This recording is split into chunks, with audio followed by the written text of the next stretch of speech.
Scunthorpe United have lost 4-0 at home to Exeter City this afternoon. Love it.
Scunthorpe United had lost 4-0 at home to Exeter City this afternoon. Love it. Open wide for some soccer!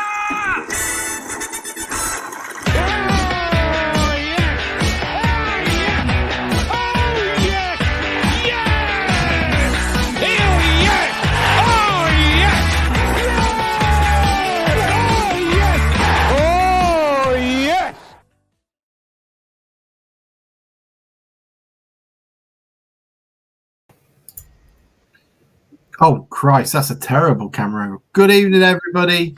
Thank you all so much for joining us on Sunday. Maisie, hello. What do I need it for? You got to talk to him. Hello. What? You're right. Talk to him. You're right. What? I can't hear you. You can't hear him. Oh, no, that sounds like my Oh, she's gone all camera shy. Well, Gone hello, camera shy. everybody. That's one way to shut her up. I didn't know. Well, you can have the link. You can use it from that. Good evening, everyone. Thank you so much for joining us on the 6th anniversary of the podcast. 6 years ago, me and Henry decided to sit on the couch and talk about shit, and it hasn't changed since. I am joined by Bruce. How is everything your end, Bruce? Nice to see you. You too, mate. Happy birthday to you and Henry, but really. I've got some party poppers that are like 5 years out of date, so that could be quite good to watch. Oh. Anyone that's listening and not watching has missed out, haven't they? Big time there. I'm all right, thank you. I'm all right. I've just, unlike Henry, I've planned my meals around the pod. We've eaten, although we did have to have a bit of an emergency earlier. The cat brought a live mouse in again, and just as we were about to sit down to tea, we had to evacuate the room where we were going to eat and get the sofa in the air. And I caught the mouse anyway, and it's gone now. So yeah, we're all good. I'm glad to hear it. Tom has joined us as well. He's making his opinions well known. It's a shame that he's so anti-Hurst and has been for quite a while. Hannah, how are you? Have you moved into your new abode yet? No. Our buyer pulled out, so we've had to resell, and hopefully we'll move in a month or two. Are you moving to the old mental hospital? I mean, I don't want to give postcodes out. No, we're moving more to the centre of the town. Oh, okay. My sister's moving into the old mental hospital. Does she know about the quarry that's coming? Oh no, she knows about the massive campsite. Yeah, it's going to be a quarry for 4 years first, though. I haven't told her that. My mum might be listening, so she might tell her. Good luck. Tom, how is everything your end? Welcome. Yeah, good. Cheers. I mean, it's a pretty good day. I mean, we've won. We won an actual game. We smashed those Tin Pot slugs Wealdstone into the ground, didn't we? Absolutely annihilated them. Bruce, Hannah, you were there. What were your thoughts and what was your feedback? Is it promotion train a go, or is this just a rail replacement bus for mid-table City? I don't think annihilation's the right word. It was, we should have had about 5 goals, and the goal we let in was, well, it was awful, to be honest. But yeah, if we didn't annihilate them, we just won in a hard way. Bruce, I heard on the radio listening to Tonda, we were all over them. I thought, have I been led astray by the silky smooth voice of Mr. Tonda? No, I think we actually played just for anybody that wasn't there. The wind was howling and it was blowing a gale like it was all over the country yesterday. But it was blowing from the pontoon towards the Osmond. So we attacked that way in the first half, and we actually played a lot better into the wind, I thought, in the second half. We just seemed to, but it was the same old story, really. Finishing wise, like Hannah says, we should have had, 4 or 5 maybe. The guy's mistake came at an awful time, but it happens, doesn't it? And it's amplified at the minute when we've not been scoring a great load of goals. You think, here we go, we've just gone 2-0 up and given them a chance to get back in the game. Luckily, it wasn't to be, because I don't know about you, Hannah, but I thought they offered very little up front, really, at all. They didn't have a great, they didn't have much at all. They had a couple of late free kicks, and even they were just sort of floated in. You know how we frustratingly do, without really aiming for anybody in particular. Keeper came up, and no, not a lot. But we still need to be more ruthless in front of goal. Yeah, they didn't really show much of anything at all. They had pretty good player on the wing, but that was all I really noticed.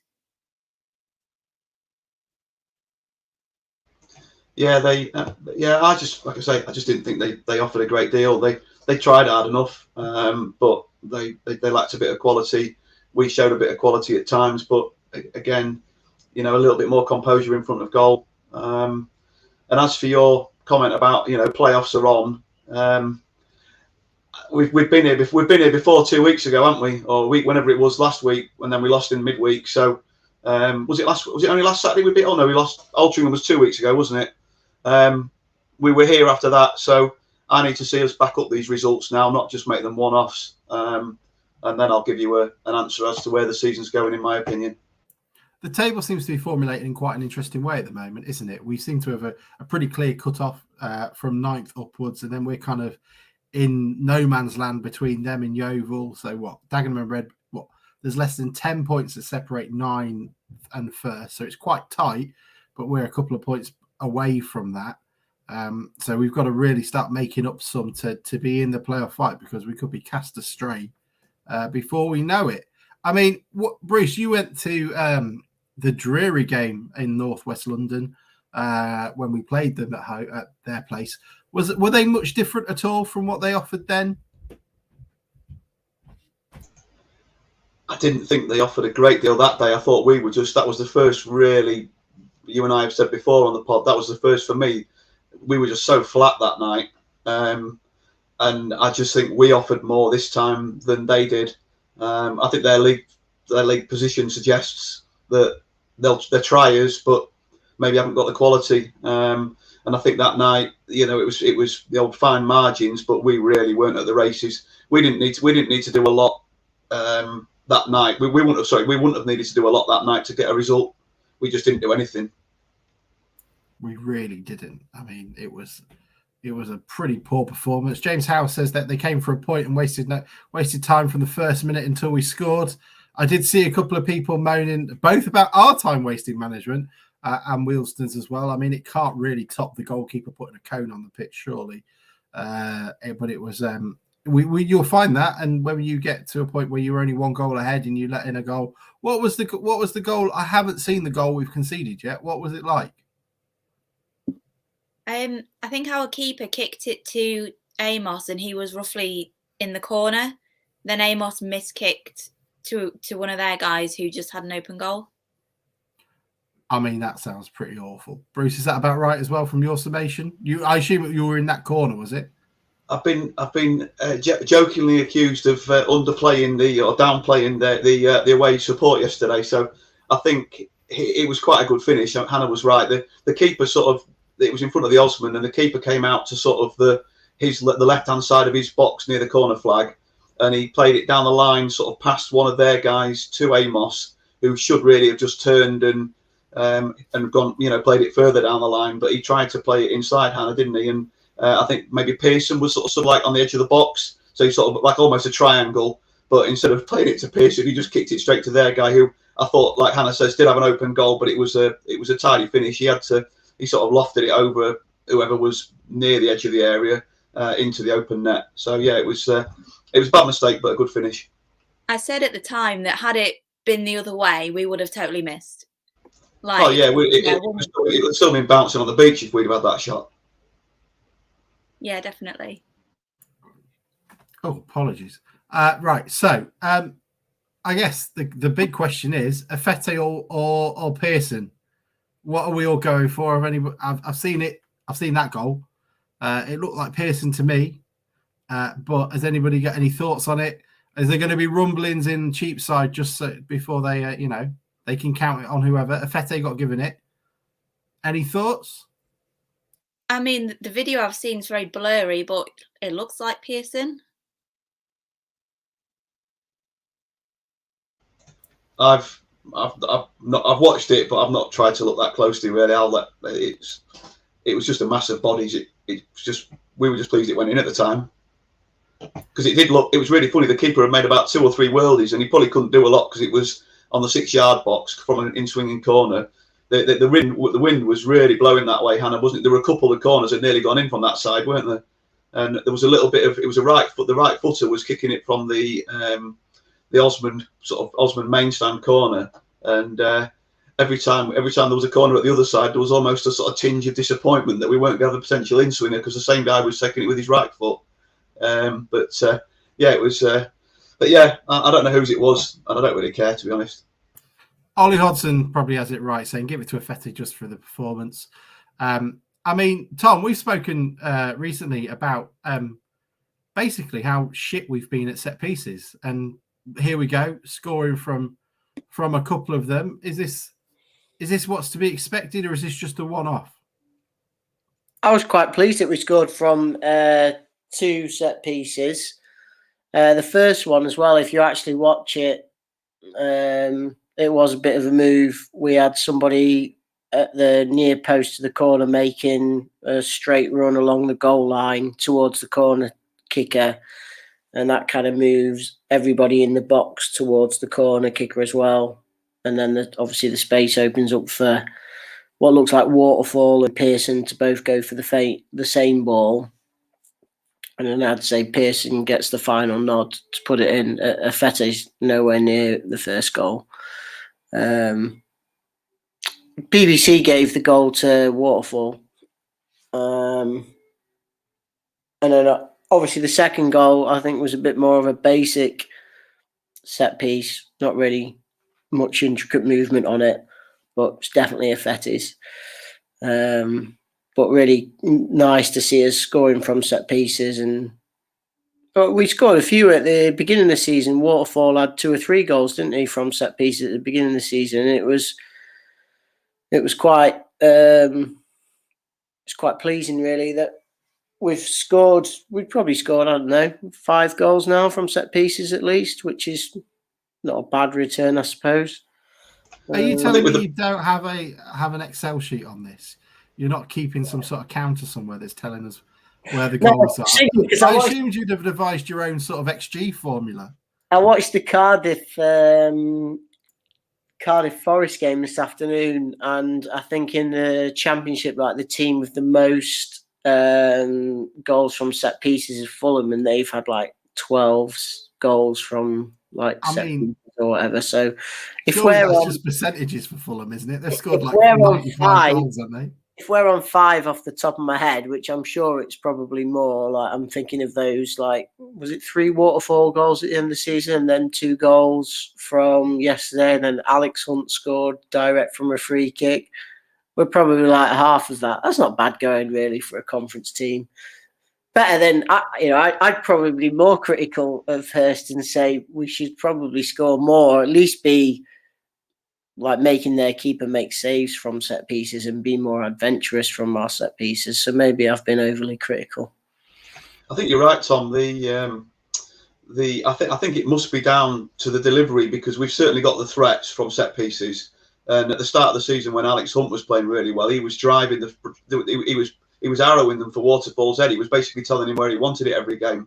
And I think the guy yesterday put it in with a bit more power, a bit more sort of purpose. Like I say, towards the end, they had 2 free kicks and they just sort of floated them into the box aerially, like we used to do, and we often do, and keeper comes and gets them, or the centre half just nods it away or whatever.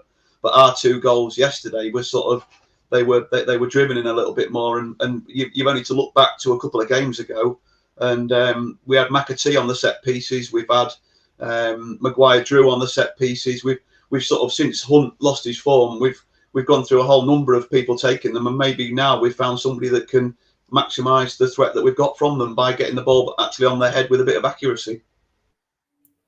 I mean, look, we've got to talk about the fickle nature of our fans. So we've done our normal Hurst in, Hurst out poll for the last couple of weeks just to sort of gauge feeling amongst fans. And after the defeat to Wrexham, which we should really touch on in a minute, we've got to 66% of people now wanting him to stay.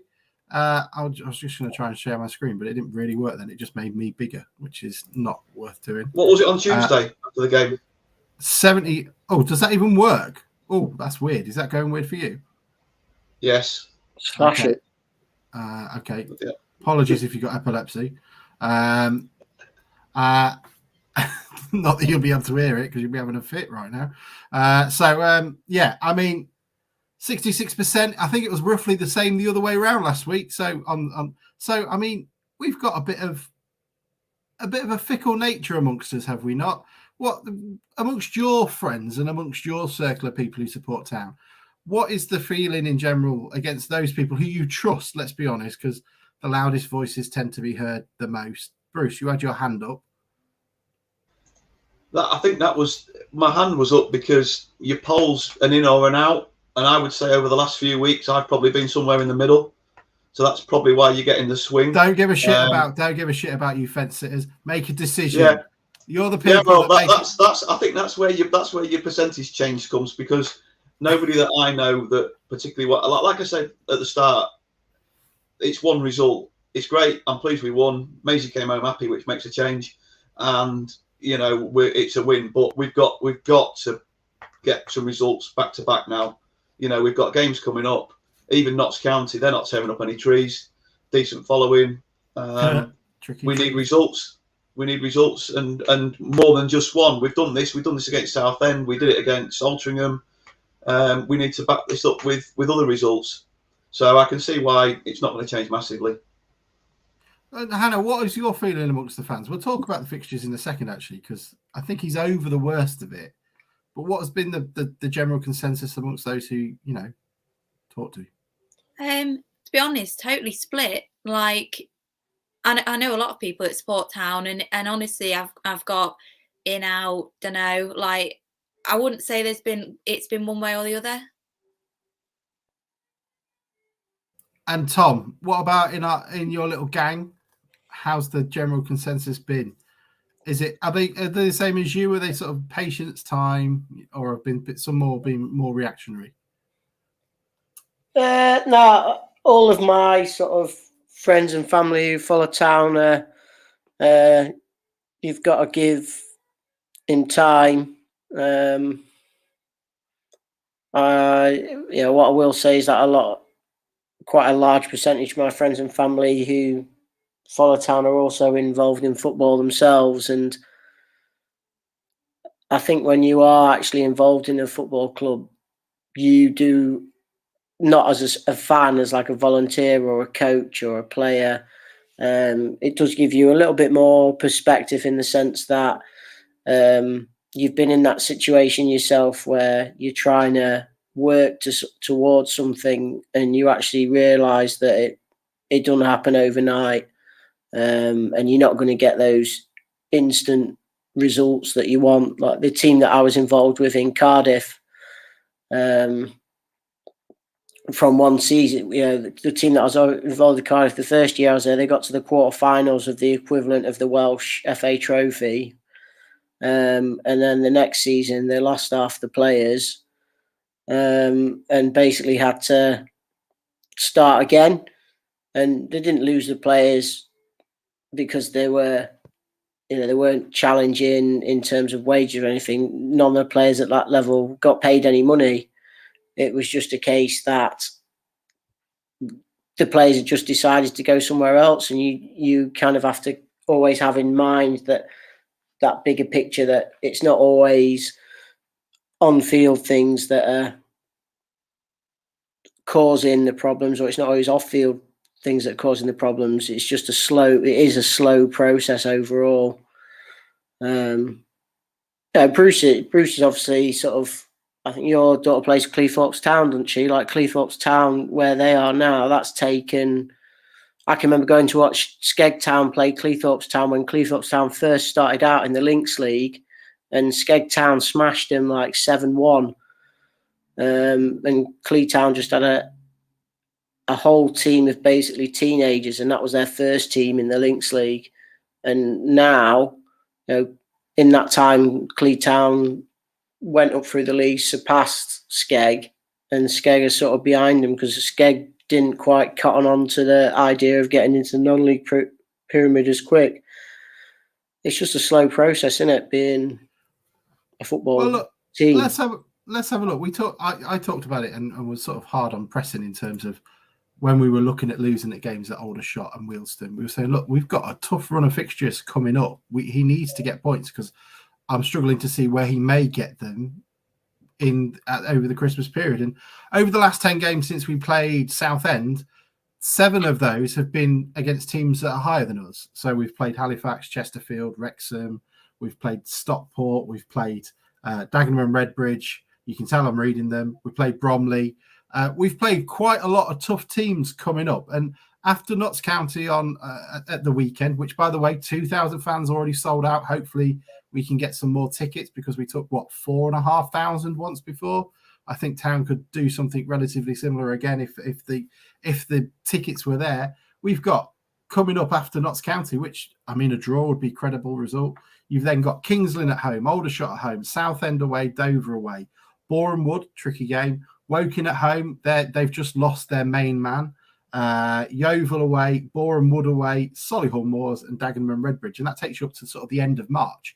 We've got some very winnable fixtures coming up where we could be looking back at this time where, I mean, up until we play Boreham Wood, I'm not sure we should lose any of those 4 games after Notts County, should we? Is he in for a glut now? Is he ready to go? Is things building back up again? I think he needs to be. Like I say, I think you've hit the nail on the head. We need to be. Hey. We need to be picking up. Evening, Henry. Good evening, all. Yeah, we need to be. We need to be picking up results. What did you want to say? I'm just curious about Tom's username. Was that sarcastic? No, he's deadly serious. Look, I've got to go sort out the boy. I'll be 2 seconds. Do not touch on the money and Dembele stuff yet, because we'll do that in a special section. I will leave you to talk. We are currently talking about the run of fixtures we've got coming. Well, that was quick, wasn't it? That was seamless. Is that a throwback to the early pods, Henry?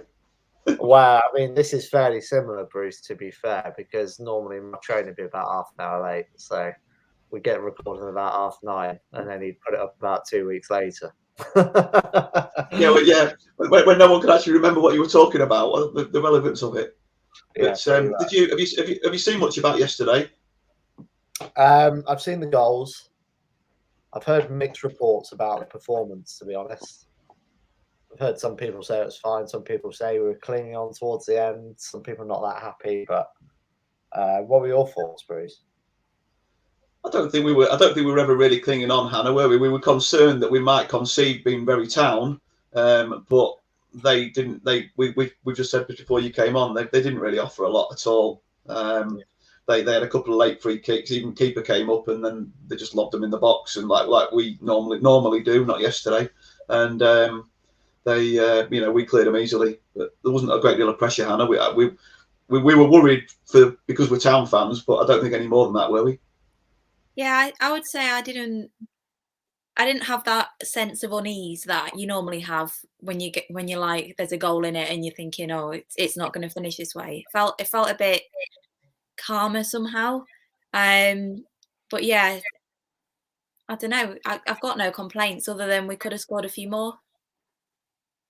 So what was the crowd like then? We were 1,000 down compared to the Bromley fixture. Was it mostly positive? Was there a bit of anxiety in the crowd? Was it raucous, Bruce? It's very quiet, wasn't it? No. There were a few grumblings when we passed it backwards at halfway through the first half, but not massively. It was fairly positive. Where I am in the lower, it's more about abusing the linesman than not me personally, but it's more about abusing the linesman than it is any of the players or anybody on the pitch. You get stood in front of that one. I don't know whether the main stand or the lower is the lesser evil. I don't know which one's worse, but yeah, it was quite quiet and quite subdued until we scored, and then there was a bit more noise. Their fans, I think we've already mentioned it, I think briefly, but their fans were excellent. They were one of the best. I thought there were about 300. They were stood up. They were in the corner, Henry, between the main and the Osman, and it looked like that corner was about 2/3 full. I think it was because they were all standing. It sort of looks like they fill up more rows of seats, and but they made a good deal of noise, which a good roof always helps. But they sang non-stop, singing at the end, and yeah, fair play to them. Yeah. So how are your feelings going forward then? Do you reckon we're signing up to January? And what are you thinking for Notts County next week? Alex mentioned the run of games coming up. Tom, what do you reckon? Notts County, what would point a good result? Am I on mute? No, I'm not. I think they're there for the taking actually next weekend. I don't know if I see we've sold out on our allocation 2,000. I think 2,000, given the size of their stadiums, a really poor offering from them.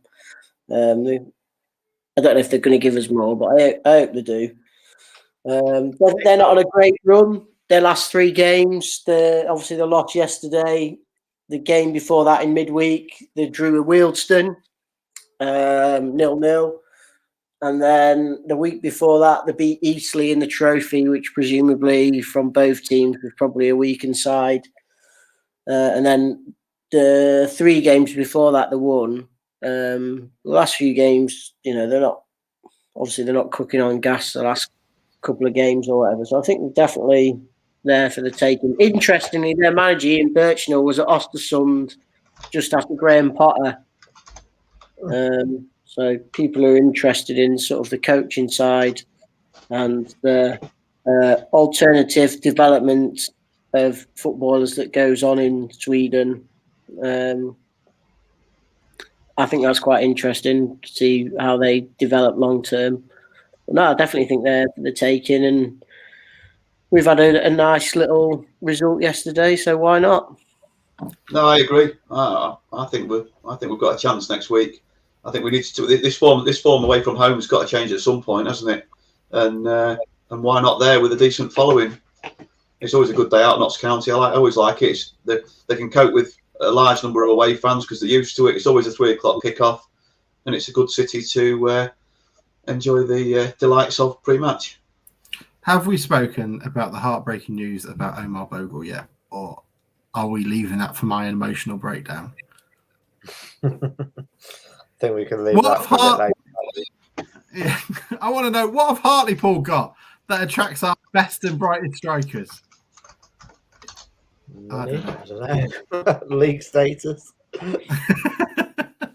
All right, don't flex. Yeah, but it was the battle of the ex-town forwards yesterday, wasn't it? The ones that people have talked about coming back. And what was the score? And they both got subbed off. 0-0, and they both got subbed off. Let it go. Speaking of letting it go, John Nolan has now been released from Ipswich. Brilliant. That's the midfield maestro you want in the middle, isn't it? Henry disagrees. He likes to be the only ginger within the town area.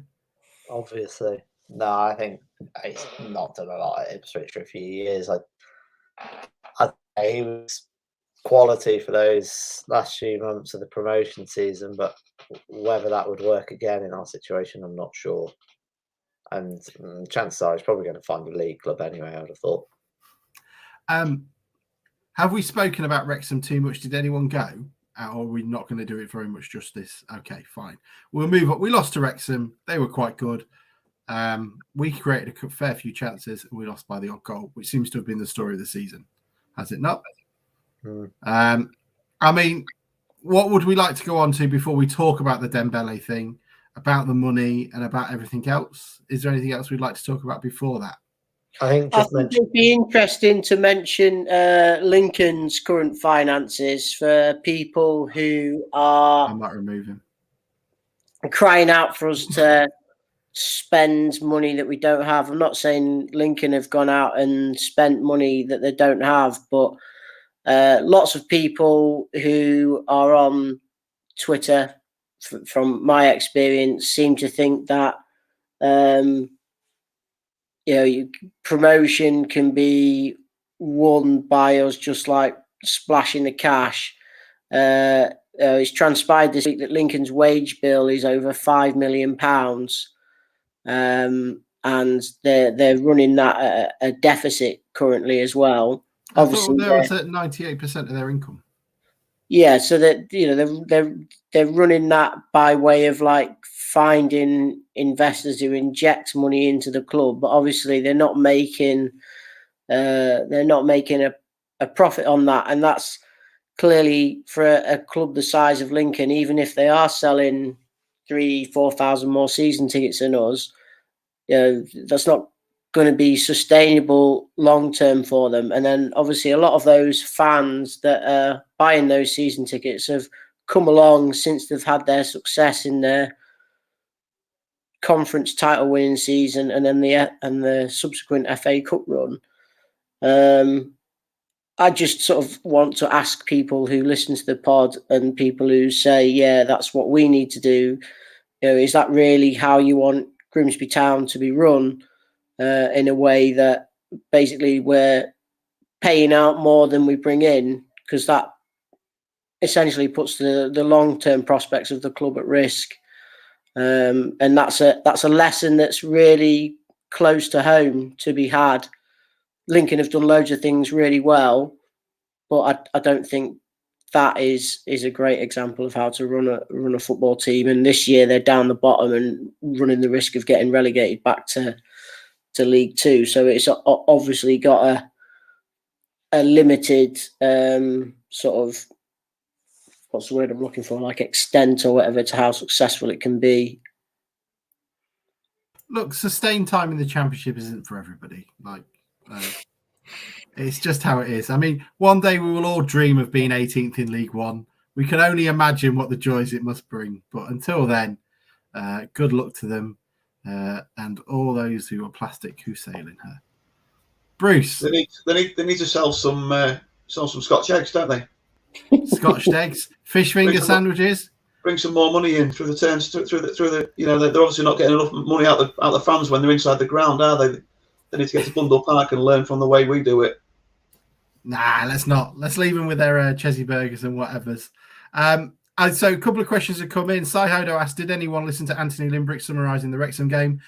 I heard he had a lot of compliments and I listened to him. He comes across really well because he knows his stuff.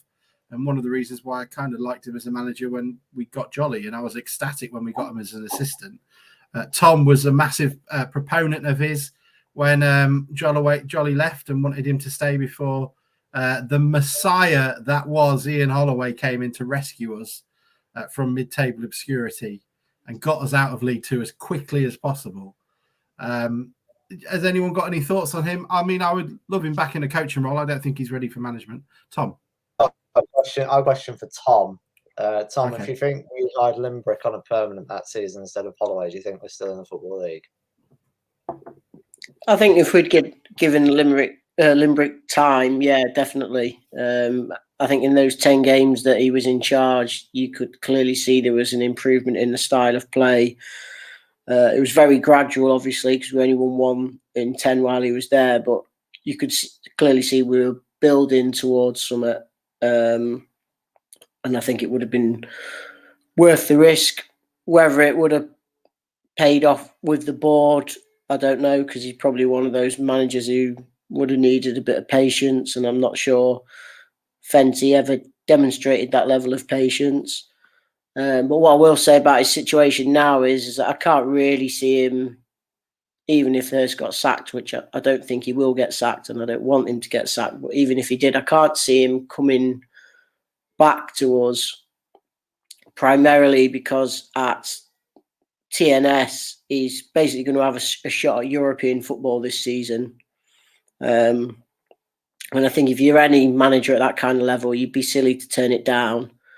And the budget that comes with just getting through one round of European football, and the difference that makes is extremely significant in Welsh football, and will allow you to push on again for European football the next year.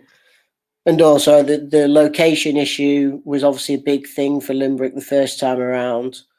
And I can't see us changing our stance on that and not having a manager who doesn't want to live sort of locally or fairly locally. Obviously, I presume Hurst lives in the Sheffield area. But that's drivable for him, whereas living in London obviously is not drivable. So I can't see that happening. Did you get your answer, Henry? Yes. Good stuff.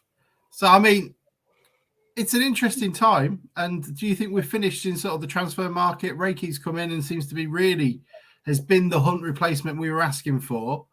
Are we expected to see any more activity before? I know we don't have a transfer window, but because we're so dependent on league clubs loaning players out or moving players around so they become available, even though the opportunity's there, they become, as we saw after the transfer window shut in sort of September time, they become minimal.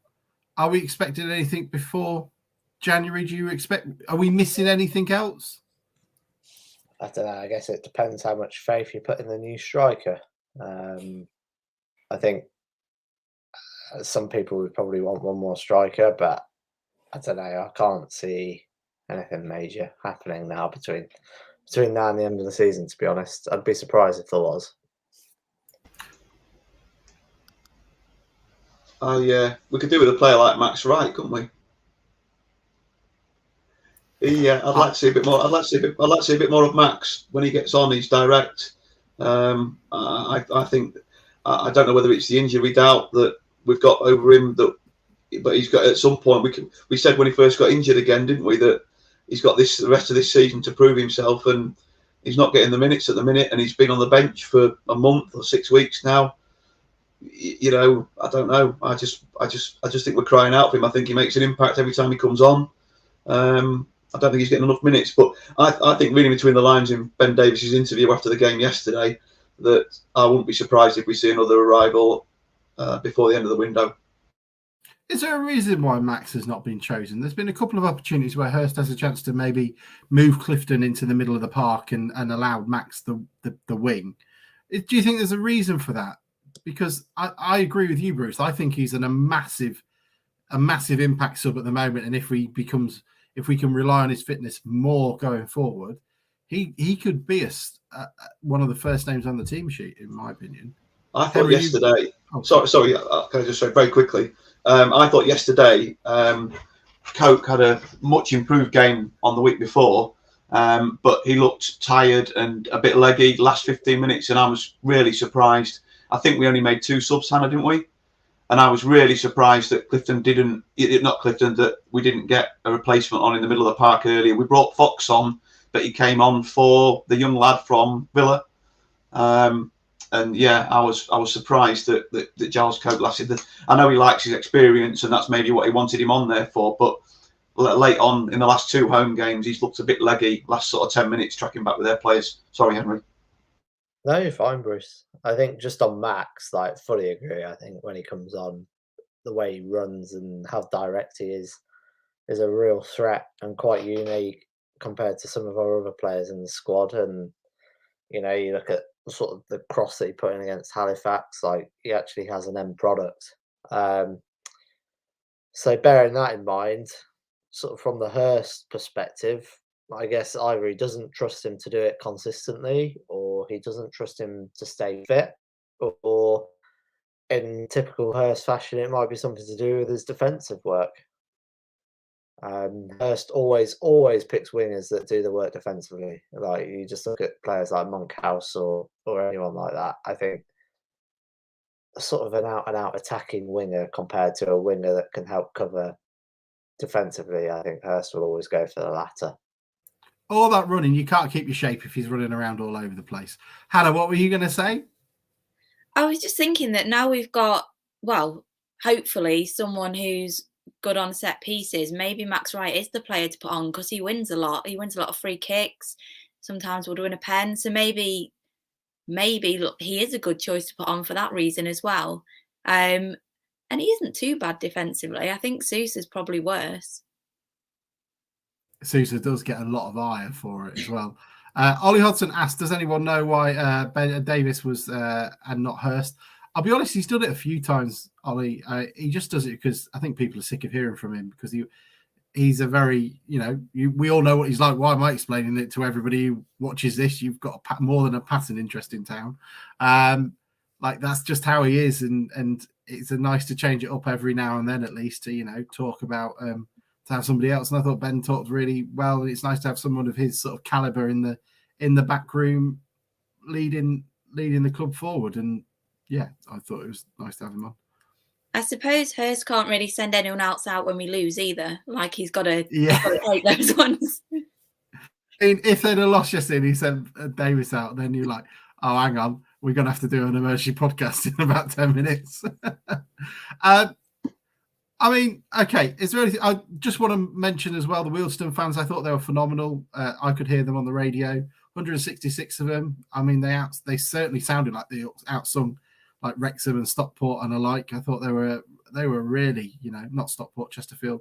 They were really sort of a handy bunch, and they were lovely when we went down there as well. They, it was nice to have them, and hopefully we'll see them in the Football League, because I don't want to see them again in the conference. Well, what do we want to talk about now, people? Do we want to talk about Dembele, or do we want to talk about something else? Should we go on to Dembele? Good, because as you can tell, I'm excited. I've done a little feature for it. Hang on, wait a minute. I'll do it. I've got to find it now.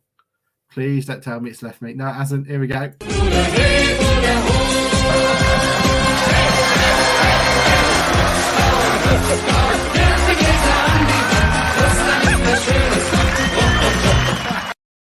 It's time for the Despot Totalizer. I'm so proud of that.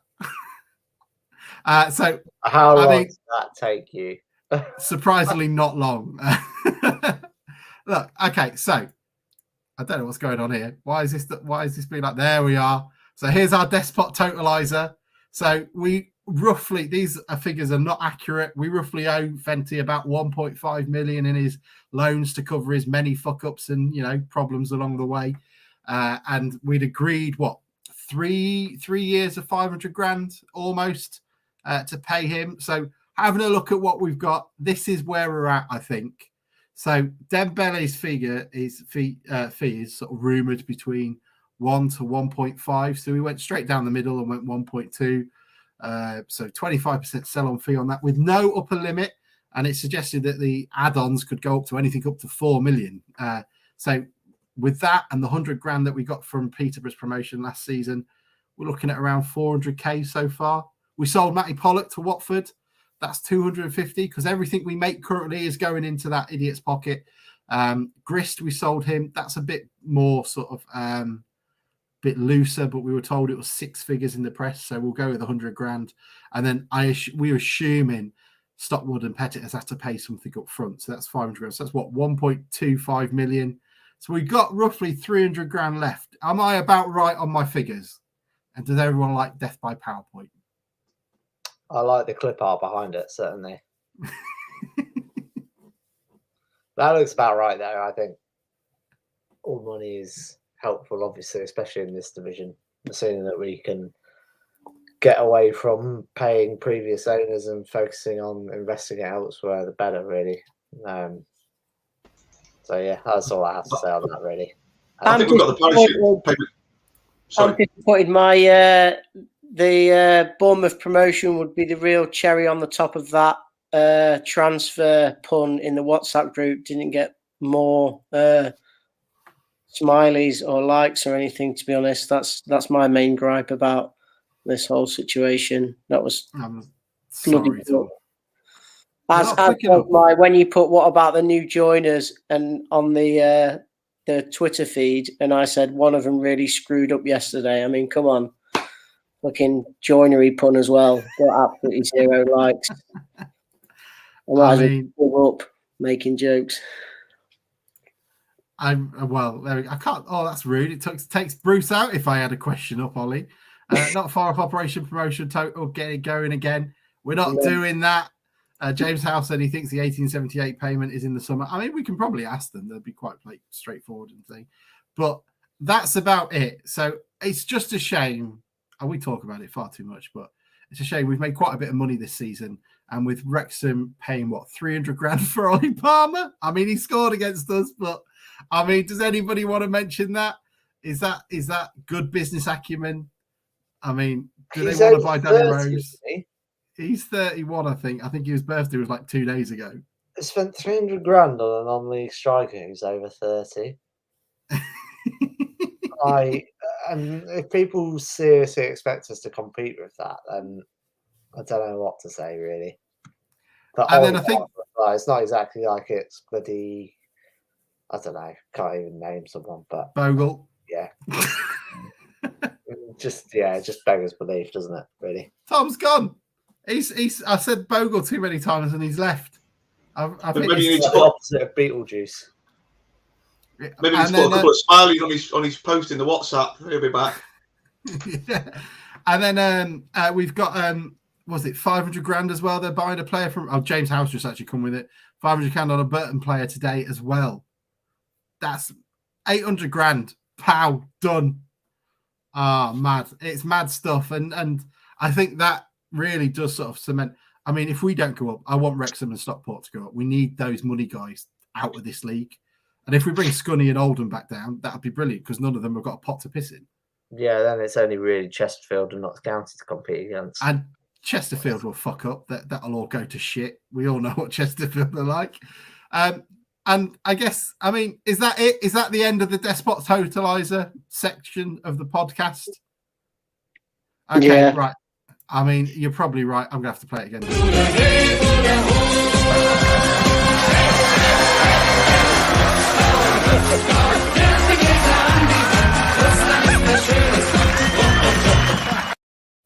That's got to come back at some point. I hope we sell someone again. Danny Rose. Danny Rose. Have we sold Danny Rose? No. Yeah, I mean, it's all going quite well at the moment with it. And I guess someone's brought up a very interesting question in the comments. And thank you so much, because we would be drowning if you didn't send in your questions. Sai Hoda said, what are your thoughts on an anonymous person calling the trust members to leave the board? I'll pass it over to you, because I think I've made my feelings, It's I just don't know what to ridiculous. say, really. It's just ridiculous, isn't it? Yeah, like the amount of work they do. And like years ago, I spent 2 years on the trust board. So like I've seen firsthand the work some people put in. I mean, I worked with Christine, and honestly, the hours she gives, it's just horrific to say things like that. And Dave, again, he puts so much in. And they're probably all thinking, why do we bother? But, I want them to know, and if they're listening, there are people that are very grateful for everything they do, and they've made a huge difference for years, and the stuff they've done for the fans this season as well. I think the fact that somebody sent that in anonymously suggests that they're a bit of a bellend, to be honest, and that they, that's what they use their time for, whereas those two people use their time for more productive stuff. No comment, James, no comment. But it was written on a snooker table. It had a bit of felt on the back of it. Henry, were you going to say something as well?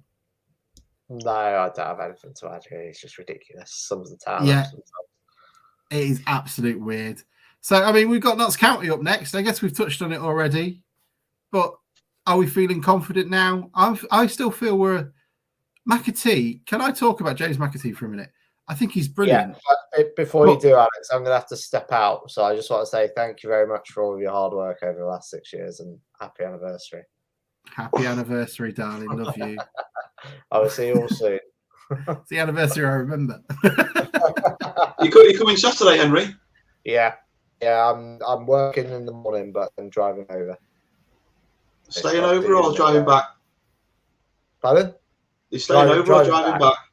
Driving back. You can give some of the lads. You can give some of the lads that can't get on the last train a lift. Yeah, something like that. Yeah. Yeah. Anyway, you going back to Grimsby? No, bye. Cheers, mate. See you later. James McAtee is. It was called into question yesterday by Gary Croft as well. He's quite a loose cannon at times when it comes to his aggression and his, I guess, mentality is the wrong word, but I'm going to stick with mentality. He's quite a liability at times. He's been sent off at Dagenham and Redbridge. And though I really like his energy and the level he puts in, he is a liability in the team at times. He could have been sent off as well yesterday. Is that about right from what you guys saw? Maybe not sent off, but he was getting a bit frustrated. I think he put a lot of balls that had too much power in them, and I think the more he did that, the more frustrated he was getting, and putting dodgy tackles in. But I wouldn't say he was near getting sent off. I think he is. We all know. We can all see at the moment. He's the main man in the team. I think he loves being the main man in the team. The crowd play off it. And I think with that probably comes a pressure that he puts upon himself, which is probably what drives him. And without that, he probably wouldn't be the same player. He's got an edge. And there was a touch yesterday when he brought a high ball out of the air that was just... some of the little flicks he does are just brilliant. And we just need to harness what he's got and enjoy it for while he's here. Tom, is it Bruce touched on it, is it the air of a man who's not used to this sort of expectation on his shoulders and managing it as best he can? I don't know. I think he's an interesting character. I think he's very Bogle-like in that he's clearly not had success at his previous clubs. And there's obviously a reason why that success hadn't materialised. And then at the beginning of the season, when everything was going right for us and he was in amongst the goals, amongst the top scorers in the division, I think everybody was thinking, well, Hurst has found one of his gems here, and he's found a way to manage this player that was seemingly unmanageable at Scunthorpe and Shrewsbury Town. I don't know whether some of that sort of difficulty about him is coming to the fore at the minute, or he's just stuck in a rut, because the team's been stuck in a rut. I thought the flick that he did, I think it was against Altrincham for the opening. Was it Altrincham? Or the goal last week? He did a lovely flick around the corner to set up the goal. I'm pretty sure it was last week. Was sensational. Obviously, the volley that he scored. I mean, he scored some brilliant goals for us. He has been brilliant, and he could quite easily get 20 goals this season. But I would agree that I think he is an interesting character to watch. I just don't think he's necessarily the reliable goal scorer. He's not the Hammond in the pack. I think you're right into comparing him to sort of Bogle and the like. He seems to be a streaky goal scorer as well, and I just don't know. We're just not scoring many at the moment, and we've touched on this. We didn't convert many chances yesterday. We could have converted a couple at Wrexham. I still think we're missing that person, and I guess until you start scoring 50, you're always going to be missing that person.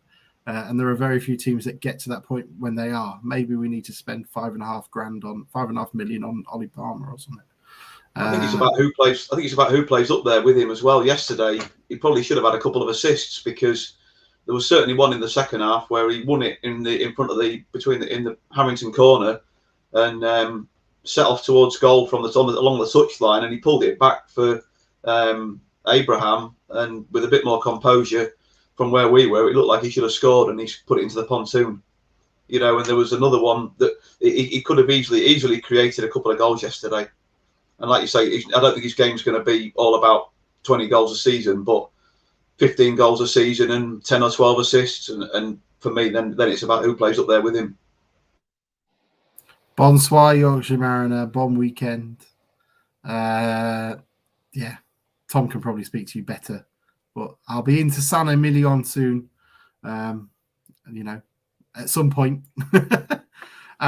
when we can get the pet in without having to spend €500. And then Ollie said he looked a lot better yesterday, being able to get closer to Taylor, who I think has been sensational recently, been having to play too deep in the past few games to cover Coke. I mean, that's interesting. I don't know if I agree with that, but I haven't seen enough in the last 3 or 4 games to say otherwise. McAtee doesn't like the opposition having the ball, so lets them know about it. Took their player and Sousa out with one tackle late on. Settled Abrahams to miss with his closing down too. I mean, it's certainly something we have, and you do miss that energy up front. It's just a shame that it sometimes least was not having him for 3 weeks. Is there anything else we want to talk about before we, get out of here and enjoy the last of our Sunday? Apparently, Hooters is sold out on Saturday. You can't get in there, apparently. Yeah, well, take your pervs out of there, mate. I'm not going. No. There is no more depressing bar in Nottingham than Hooters. It is the most overrated night. Go out and enjoy something. Go to the Trip. I agree. Get yourself. We're going in the canal house or the boat house. I think that's quite interesting. Not many pubs with a barge in them. On the wharf. Well, there's only one barge. We all know that. Started us drinking early, 12 years old, There is now a barge in Lincoln, Yeah, well, it's shit. I haven't been in, but I assume it's shit. Sink it. I haven't. It's a student bar, though. Where is that then? Is that what used to be the restaurant? It's opposite the Hilton, like on the water where the Hilton is. I used to know the person who used to own that as a restaurant. Yeah. I think the student union bought it, and it's a cocktail bar or something now. Oh, very Lincoln. Very Lincoln. I remember when the Harvester used to be a uni pub. Right. Well, I guess that's it. I mean, I just want to say thank you to everyone who's listened over the last 6 years and those who have joined us on the way. If you want to get involved, drop us a quick email or drop us questions throughout this. And if you want to leave us reviews on YouTube, apparently it works and helps. I don't know how, but I mean, if it gives us some cash, great. And then we'll go from there. But Hannah, thank you for coming on. Good. Thank you. Bruce, enjoying the calendar. It was complimented earlier as well. Oh, with the little flag? Yeah, with the little flag. Yeah, I've amended it. But yeah, thanks, mate. Keep up the good work. And Tom, thank you very much as always. Someone wanted to know earlier if that was a St. John's ambulance shirt you were wearing, but I didn't know if you wanted to correct them and tell them it was Hibernian. It's the mighty high bees, yeah. Did you catch that? You'd be the sort of person that caught it. Did you catch the Rangers Ross County game? No, I only saw the scoreline. I watched. What did I watch? I watched Morton versus Ray Froze on Friday night, which was a pretty good game. That was on the red button. Nice. Well, there we go. And my microphone hasn't messed up, which is always a good sign. Thank you, everybody, for listening. We shall see you all very soon. Again, I am just delaying because I can't find the end of it. But thank you, and we'll speak to you very shortly. Open wide for some soccer!